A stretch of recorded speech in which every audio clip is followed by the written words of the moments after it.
So here we have the Mini Countryman on a 17 plate. I'm going to start off by showing you around the outside of the car, and then we'll hop in and run through some controls on the inside. But from the outside, you can see it's a 5-door car with alloy wheels.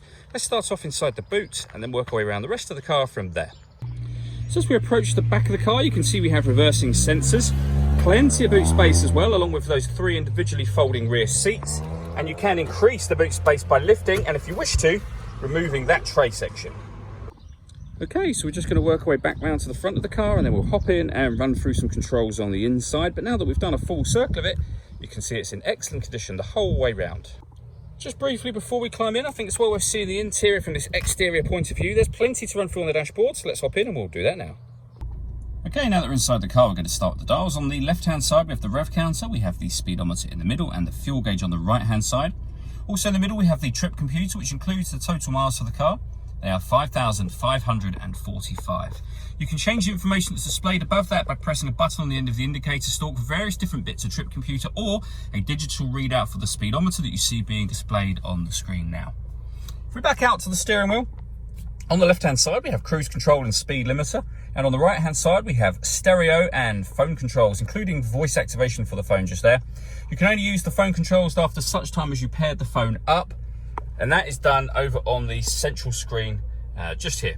So you've got various different icons, as you can see, phone being one of them. All the movements that I'm making on the screen are all being done using this dial predominantly. You can use these buttons as well, but you can do everything basically off of the dial there. So when it comes to music, we have the radio, of course.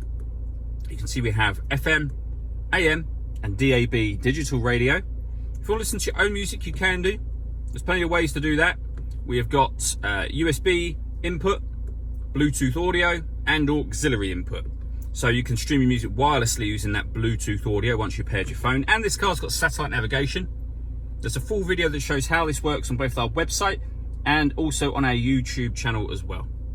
Working our way down, we have dual zone climate control. So you can adjust the passenger temperature, the driver temperature, the fan speed up, and of course down from here. You can determine where you'd like the air to be distributed. When you're happy with those settings, this button turns the air conditioning on or off. It's on at the moment, so off, back on again. Or you can recirculate the air that's in the car if you wish to, and you can have the car do everything automatically by hitting this button just here. So the car has now taken over the direction of the air and the fan speed to maintain those temperatures. Press auto again, and you'll go back to whatever setting you previously had it on. So you can recirculate the air that's in the car. That's done by hitting this button. That's a great way of heating it up or cooling it down quickly depending on the temperature that you set. This car's also got heated driver and passenger seats, both of which have 3 different heat settings each. Underneath that, we can turn off the traction control. This button starts and stops the engine, and this one turns off the stop and start. So this car is designed to cut out when it's stationary in traffic to save you fuel. That system is turned off when that light shows. Under that, we have USB and auxiliary inputs, as well as a 12-volt charging socket. We have a 6-speed manual gearbox. These buttons I've already gone through. We have an electronic handbrake there. And then lastly, we have this button, which, as you see, moves and springs back to position. That changes the driving mode of the car. So mid mode is your everyday driving. You can put it into sport if you wish to. Back to mid mode, or for town driving, green mode. All that leaves me to say is thank you for taking the time to watch this video. If you'd like to come and see the car in person and have a test drive, please feel free to call any of our MJA sites. We'd love to hear from you soon.